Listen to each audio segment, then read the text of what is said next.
नमस्कार दोस्तों, आप सभी का स्वागत है, अभिवादन है। आज हम काफ़ी दिनों बाद मिल रहे हैं। कुछ व्यक्तिगत इशू थे मेरे, इस वजह से हम क्लास नहीं ले पा रहे थे। तो आज से हम अपनी कक्षाओं को पुनः चालू करेंगे और आगे हम पढ़ेंगे। अपने भारतीय राज्य व्यवस्था की संपूर्ण क्लासों की कड़ी में हम अपनी कक्षाओं को पुनः आगे बढ़ाएंगे। हमने अपने पिछली कक्षाओं में मौलिक अधिकारों की शुरुआत की थी, जिसमें हमने आर्टिकल 12 और आर्टिकल 13 के बारे में पढ़ा था। ठीक, आर्टिकल 12 के बारे में पढ़ा था कि इसमें डेफिनेशन ऑफ स्टेट की है, मतलब राज्यों की परिभाषा है। और आर्टिकल 13 में मौलिक अधिकारों को अल्पीकृत करने वाली विधियों का उल्लेख है। ठीक, तो हमको अब अपने मेन टॉपिक की ओर चलना है। मेन टॉपिक हमारा है मौलिक अधिकार। मौलिक अधिकार में हम आज पढ़ेंगे समानता का अधिकार, अनुच्छेद 14 के बारे में। और समानता का अधिकार 14 से 18 अनुच्छेदों के बीच में है। और आज हम उसी अनुच्छेद की कड़ी में हम अनुच्छेद 14 के बारे में जानेंगे और समझेंगे। तो ज़्यादा समय बर्बाद न करते हुए हम अपनी कक्षाओं को पुनः चालू करते हैं और देखते हैं अनुच्छेद 14 के बारे में। तो सबसे पहले हेडिंग हम डालते हैं समानता का अधिकार।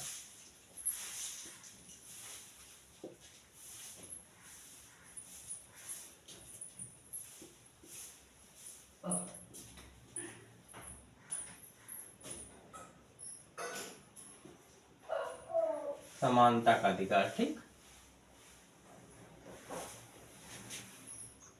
आर्टिकल 14।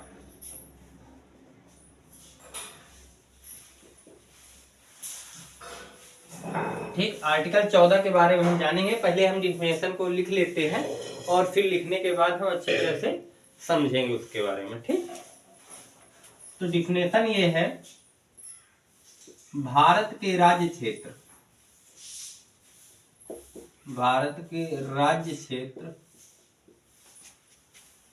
में किसी भी व्यक्ति को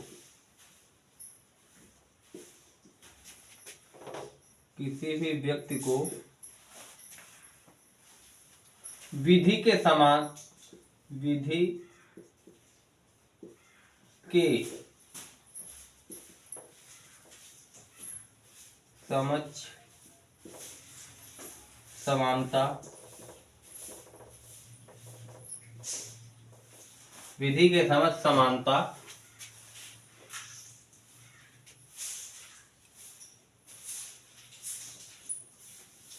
इक्वलिटी बिफोर लॉ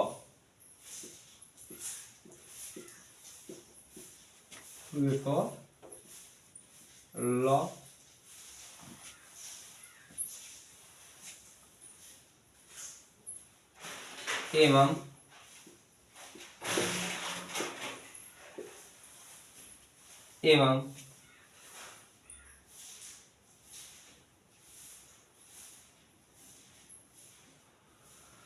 भारत के राज्य में, सॉरी यहाँ पे राज्य क्षेत्र होगा, भारत के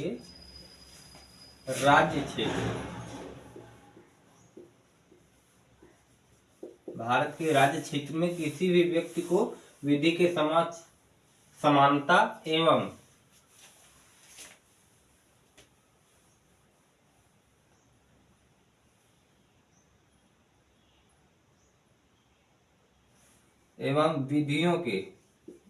विधि के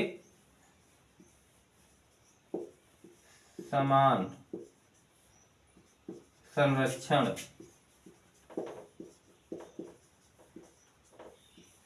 संरक्षण, इसको कहेंगे हम इक्वल प्रोटेक्शन ऑफ लॉ, संरक्षण इक्वल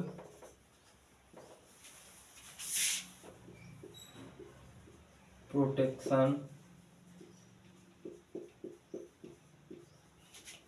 ऑफ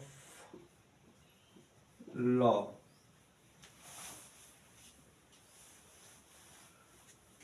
एवं विधियों के समान संरक्षण से वंचित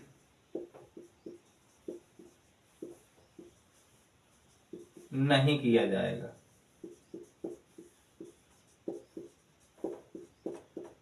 नहीं किया जाएगा। ठीक, अब हम जानते हैं इसके बारे में। देखो हमने क्या पढ़ा, आर्टिकल 14 ये कहता है कि भारत के राज्य क्षेत्र में, आर्टिकल 14 ये कहता है कि भारत के राज्य क्षेत्र में किसी भी व्यक्ति को विधि के समान संरक्षण एवं विधि के समान प्रोटेक्शन यानी कि विधि के समान संरक्षण का जो अधिकार होगा उससे वंचित नहीं किया जाएगा। ठीक, तो इसका मतलब ये हुआ। तो अब हम जानते हैं कि विधि के समझ जो समानता है उनको किस प्रकार वर्गीकृत किया जा सकता है। ठीक, तो हम एक और हेडिंग देते हैं यहाँ पे, विधि के समझ समानता।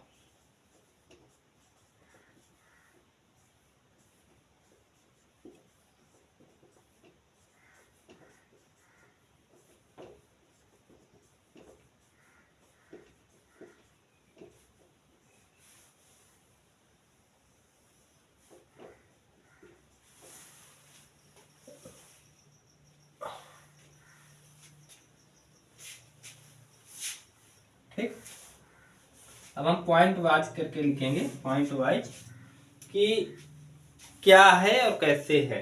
तो इसमें हम सबसे पहले लिखेंगे, यह जो देखो ये जो मौलिक अधिकार में ये आर्टिकल 14 है, यह एक नकारात्मक अवधारणा है। यह एक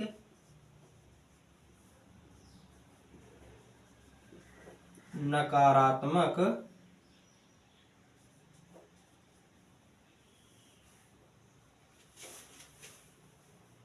अवधारणा है।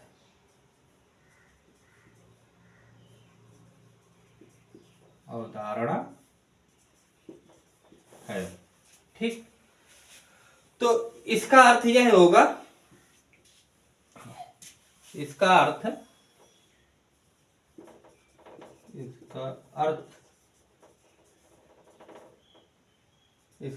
है, अब इसको हम पॉइंट में लिख देते हैं, दूसरा पॉइंट करके।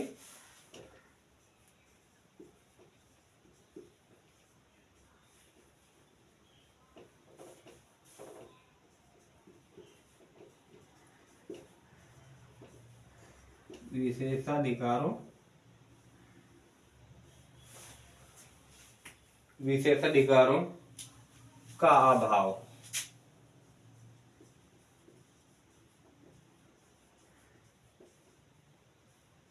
विशेषाधिकारों का अभाव सबल के साथ, यानी कि सबल के पक्ष में। सबल के पक्ष में। तो देखो यह क्या है, यह एक नकारात्मक अवधारणा है। इसका अर्थ है विशेषाधिकारों का अभाव सबल के पक्ष में। ठीक, सबल के पक्ष में किए गए विभेद को, अभी हमने लिखा विशेषाधिकारों के अभाव में सबल के पक्ष में। अब सबल के पक्ष में क्या हुआ, सबल के पक्ष में यही हुआ, सबल के पक्ष में किए गए विभेद को। अब देखो इधर आ गया, किए गए विभेद को विशेषाधिकार कहते हैं। विशेषाधिकार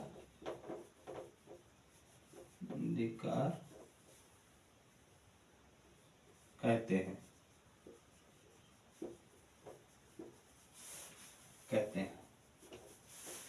ठीक, सबल के पक्ष में किए गए विभेद को विशेषाधिकार कहते हैं। तो इसी कड़ी में हम और एक पॉइंट को कॉमन करेंगे। जो इसके प्रतिपादक थे, ये विधि के समस्त समानता का, इसके प्रतिपादक डाइसी थे। इसके प्रतिपादक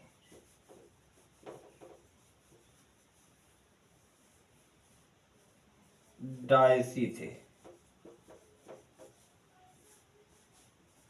मतलब इसको डाइसी ने प्रतिपादित किया था, सर्वप्रथम उन्होंने ही इसको इक्वल किया था। तो इसका मतलब हुआ इसने कानून का शासन या law of rule of law का विचार दिया था इसमें। ठीक, जो डाइसी थे इसने क्या कहा था? कानून का शासन, कानून का शासन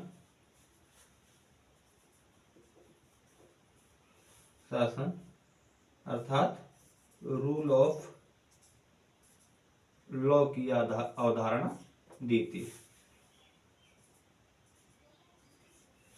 लॉ की अवधारणा दी थी।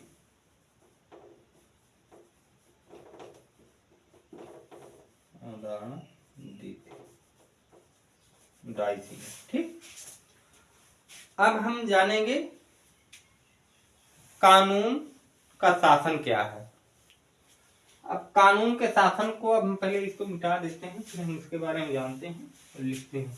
तो आपने इसको नोट कर लिया होगा। तो हम पहले ऐसे करते हैं कि आप नीचे तक तब तक लिखेंगे और हम ऊपर का मिटा देते हैं। नहीं, हम यहीं से मिटाते हैं। आपने लिख लिया होगा, देख लो, या फिर वीडियो को पॉज करके आप देख सकते हैं। ठीक,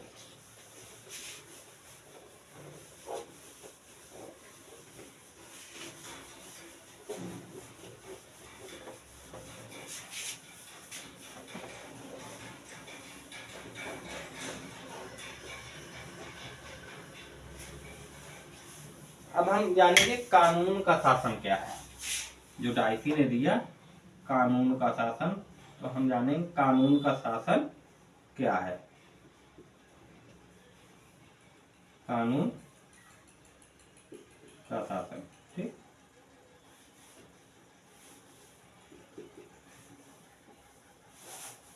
कानून का शासन।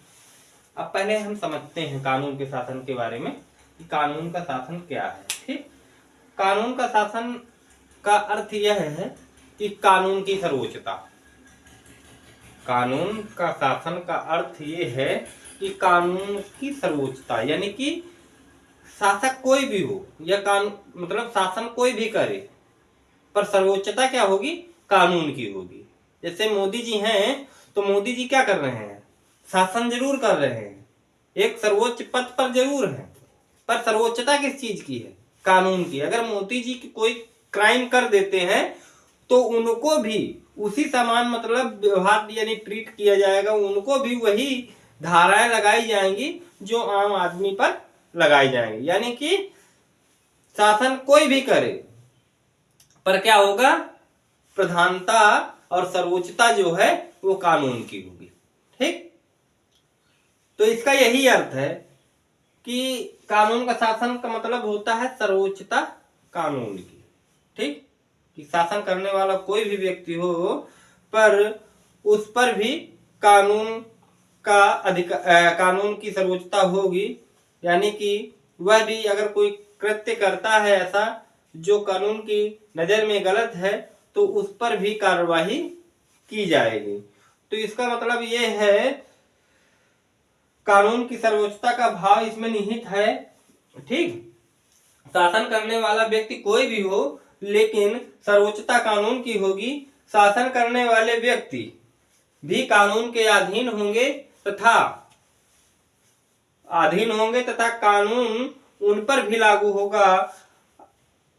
होगा। अर्थात शासन कोई भी करे, लेकिन सर्वोच्चता कानून की होगी, यानी शासक कानून होगा। ठीक, तो हम इसको लिख देते हैं सीधे से।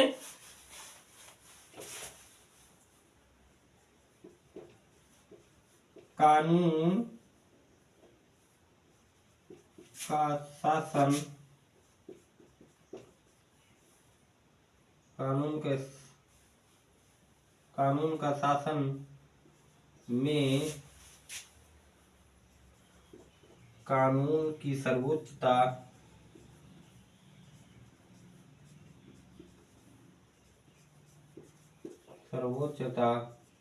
का भाव निहित है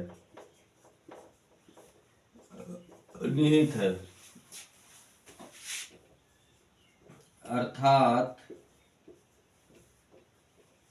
शासन कोई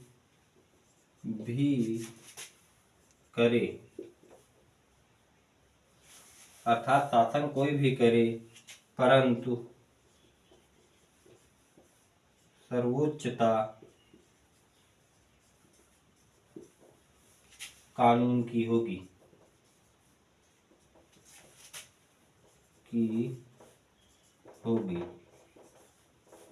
तथा शासन करने वाले व्यक्ति पर भी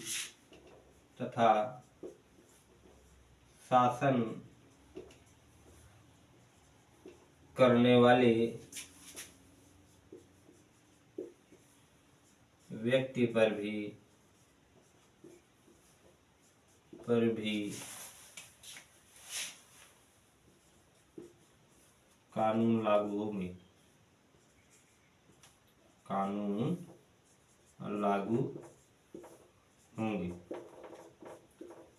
ठीक, अर्थात शासन कोई भी करे परंतु सर्वोच्चता कानून की होगी तथा शासन करने वाले व्यक्ति पर भी कानून लागू होंगे। ठीक, इसका अर्थ यह हुआ,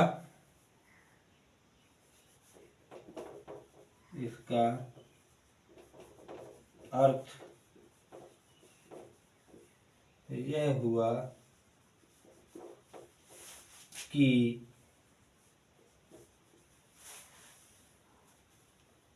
शासन कानून का होगा,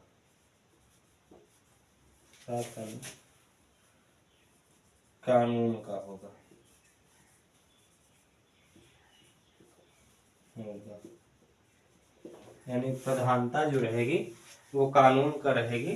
ठीक, इसको शासन कानून का होगा, या फिर ये भी कह सकते हैं कि शासक ही कानून होगा।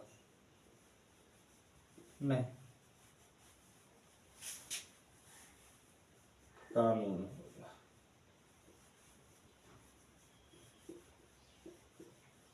जो इसका मतलब ये हुआ, तो हमने जाना कानून का शासन क्या है। तो ठीक, कानून का शासन का मतलब यही है, सर्वोच्चता जो रहेगी वो कानून की रहेगी, यानी कोई भी व्यक्ति अगर शासन कर रहा है तो उस पर भी वही समान कानून लागू होंगे जो आम जनता पर लागू होते हैं।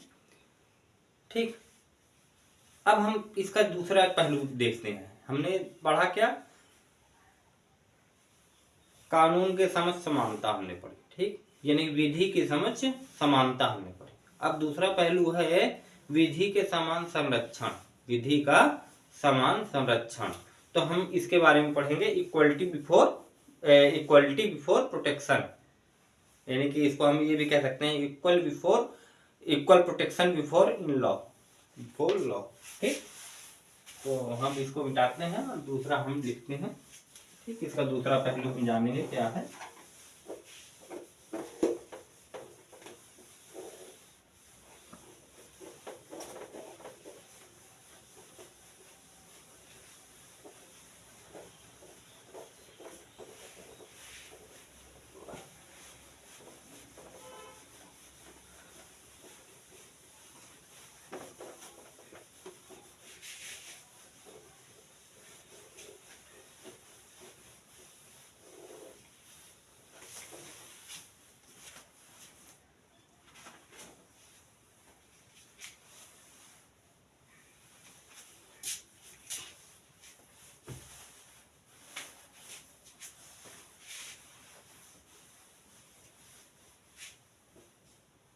अब हेडिंग हम डालते हैं विधि का समान संरक्षण।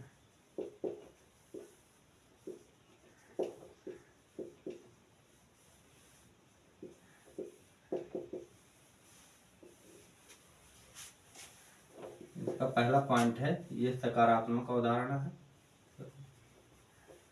ये है सकारात्मक अवधारणा है, यह सकारात्मक अवधारणा है। ठीक, इसका अर्थ है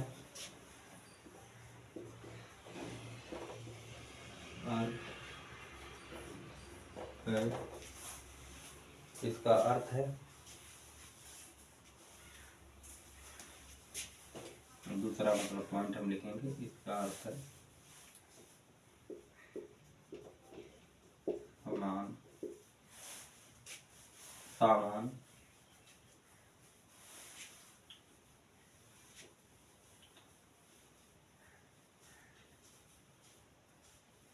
सामान परिस्थितियों में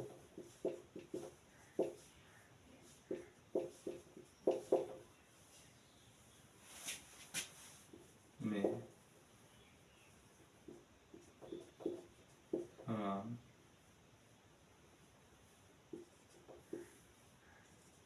कानून।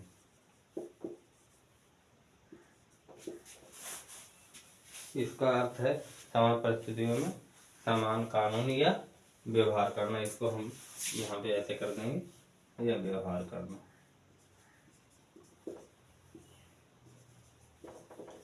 व्यवहार करना। ठीक, ये हो गया। यानी कि इसको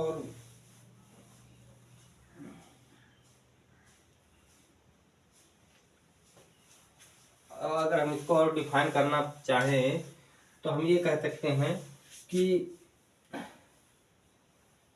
राज्य जब अपने नागरिकों को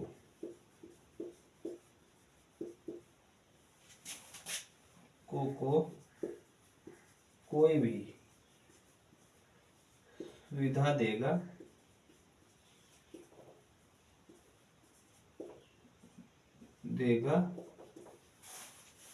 तो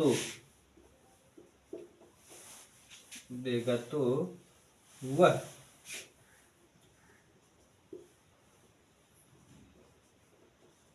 समान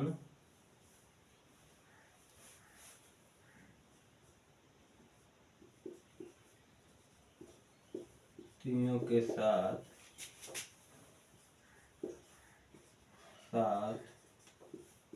समान व्यवहार करेगा।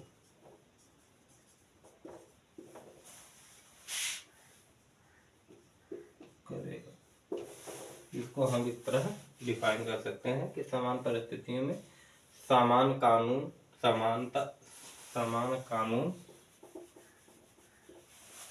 या व्यवहार करना।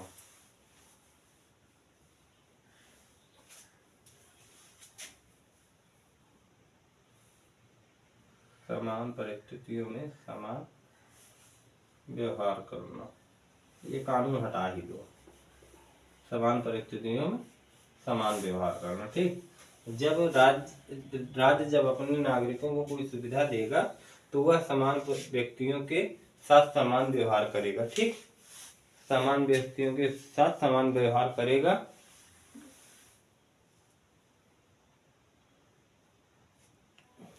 और जो समान व्यक्तियों को, जो यहाँ पे एक पॉइंट और नोट करो, जो समान परिस्थितियों में समान व्यक्ति को समान अवसर उपलब्ध करवाएगा।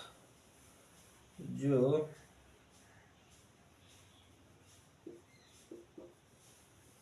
समान परिस्थितियों में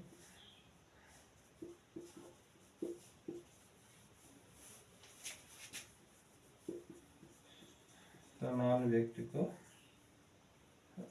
व्यक्तियों को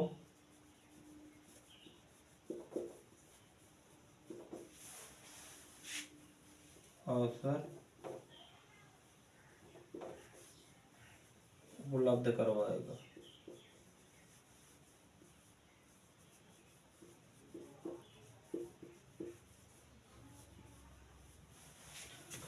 ठीक। अब इसमें एक और टर्म आता है अनुपातिक समानता का। देखो समानता क्या है, हम इसको मिटाते हैं फिर हम समझते हैं क्या है। ठीक,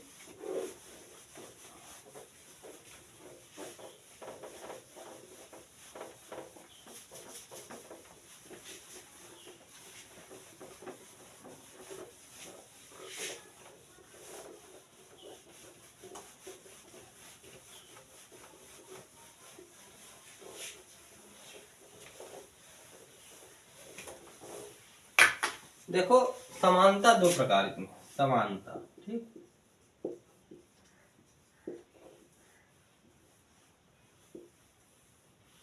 ठीक, ये समानता दो प्रकार की है। इसको हम बांटेंगे जैसे, तो एक समानता हो गई पूर्ण समानता,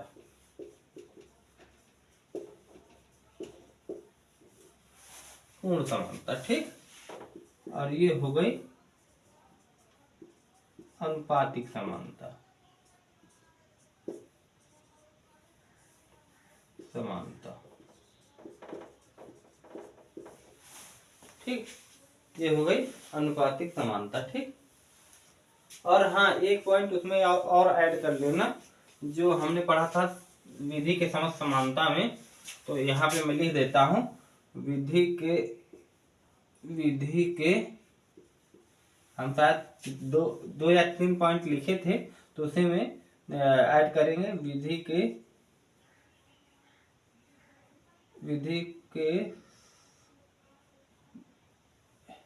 समझ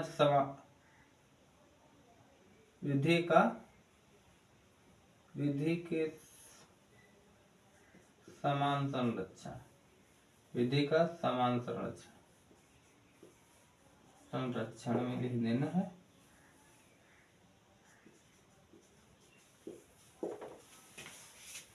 यह अमेरिका से लिया गया है, चौथा नंबर ऐड कर देगा, यह अमेरिका से लिया गया है,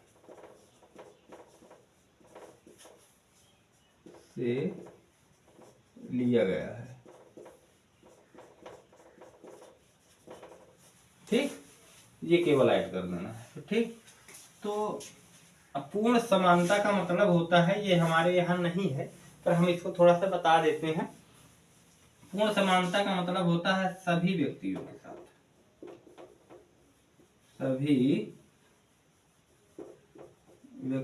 साथ,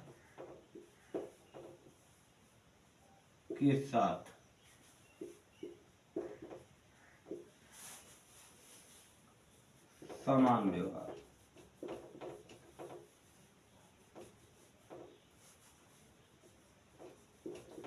व्यवहार करना।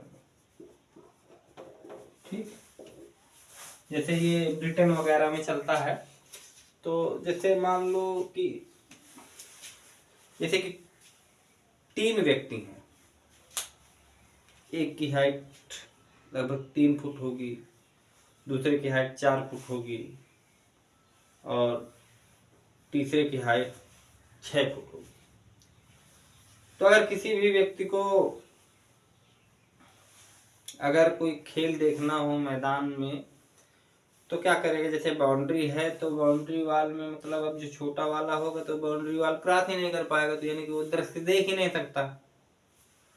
जो बड़ा वाला है उससे 4 फुट वाला, तो वो भी उस चीज को सही से नहीं देख सकता। जो तीसरा है 6 फुट का व्यक्ति, वो आराम से देख सकता है। तो उसमें क्या होता है, जब समानता है तो फिर किसी के साथ भी अगर अन्याय भी हो रहा है, अगर कानून समान है और दुर्बल व्यक्ति है, उसको उस चीज की मतलब जानकारियां नहीं है या फिर वो उतना विकसित नहीं है मनोवृत्ति से और मानसिक रूप से और या आर्थिक रूप से उतना विकसित नहीं है, तो जो जरूरत की चीजें हैं वो उससे दूर हो जाएंगी, वो नहीं हो पाएगा। वो देखो वेस्टर्न कंट्री हैं जो ब्रिटेन वगैरह है, वो विकसित राज्य हैं, विकसित देश हैं, वहाँ पे चीजें बहुत ही नियंत्रण में है और वहाँ पे सारी चीज़ें चलती हैं। ठीक, अपने यहाँ क्या है, हमारा जब भारत आज़ाद हुआ तो हमारे यहाँ बहुत विकट समस्याएं थी, बहुत गरीबी थी और बहुत सारी चीज़ें थी। तो इस वजह से हमको ये हम पक्ष हमने इसको नहीं लिया। ठीक, दूसरा पक्ष इसमें क्या है, अनुपातिक समानता। अनुपातिक समानता का मतलब ये है समान व्यक्तियों के साथ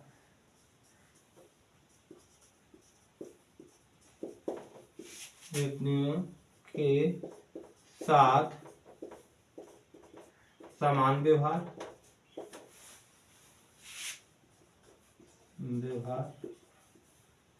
करना और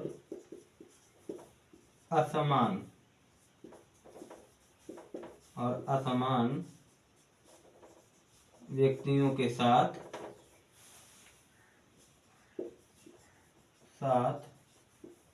असमान व्यवहार करना।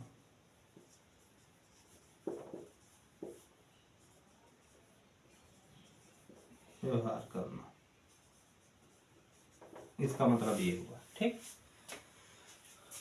मतलब ये है कि अगर कोई नीचा व्यक्ति है यानी नीचे तबके का व्यक्ति है या गरीब है, तो हम अपनी विचारधारा में लाने के लिए, अपने साथ में लाने के लिए क्या करेंगे, उसको सुविधाएं देंगे। यानी कि वो जो समान व्यक्ति है उनके साथ समान व्यवहार, जो मतलब शिक्षित वर्ग है या फिर आर्थिक रूप से संपन्न है, उन व्यक्तियों के साथ जो रहेगा वो समान व्यवहार रहेगा। ठीक, पर जो असमान व्यक्ति हैं यानी गरीब हैं, बहुत ही पिछड़े व्यक्ति हैं, तो उनके लिए असमान व्यवहार किया जा सकता है। उनके हित में हम योजनाएं चलाएंगे, उनको आरक्षण देंगे, मतलब कई तरह की जो सरकार की नीतियां हैं वो उनसे प्रभावित होंगी, उनके विकास के लिए वो निहित होंगी। ठीक, उनको बढ़ावा देने के लिए वो निहित होंगी। यानी कि कोई भी व्यक्ति है, जैसे आरक्षण व्यवस्था हमारे देश में है, तो आरक्षण व्यवस्था इसी का रूप है, क्योंकि हमारा देश में दलित वर्ग जैसे थे, SC ST आरक्षण जो चला, तो पिछड़े और जो फिर पिछड़ा मतलब वर्ग का आरक्षण चला, तो ये सब इसी चीजों से है, क्योंकि हमारे समाज ने ये देखा कि आजादी के समय के साथ ही ये लोग बहुत ही सामाजिक एवं आर्थिक रूप से पिछड़ापन का शिकार थे। ठीक, इस वजह से सरकार ने और सरकारों ने इनको बढ़ावा देने के लिए, यानी कि अपनी मुख्य धारा में लाने के लिए इनको आरक्षण दिया, जिससे यह शिक्षित हो सके और मुख्य धारा में आ सकें। और जैसे जैसे मुख्य धारा में आए तो इनका कॉन्सेप्ट जो आरक्षण का है, तो जैसे अभी आपने देखा होगा कि हमारे OBC यानी पिछड़ा वर्ग में क्रीमी लेयर का कॉन्सेप्ट आया है। क्रीमी लेयर का मतलब होता है कि जो व्यक्ति आर्थिक रूप से संपन्न हो गए हैं और उसमें कुछ वो होती हैं, नियम प्रणाली होती है, कितने कितने की सीमा है, तो उतने के ऊपर आ गए हैं, उनको आरक्षण का लाभ नहीं दिया जाए। तो ये सारी चीजें कॉन्सेप्ट हैं। तो आज हमने आर्टिकल 14 के बारे में लगभग सारी चीजें हमने पढ़ ली, समझ ली होंगी। ठीक, तो हम अब कल जो अपने क्लास में मिलेंगे तो हम आर्टिकल 15 की चर्चा करेंगे। हम रोज एक नया आर्टिकल लेकर आएंगे और रोज एक आर्टिकल को हम खत्म करेंगे। ठीक, तो आज की क्लास में बस इतना ही।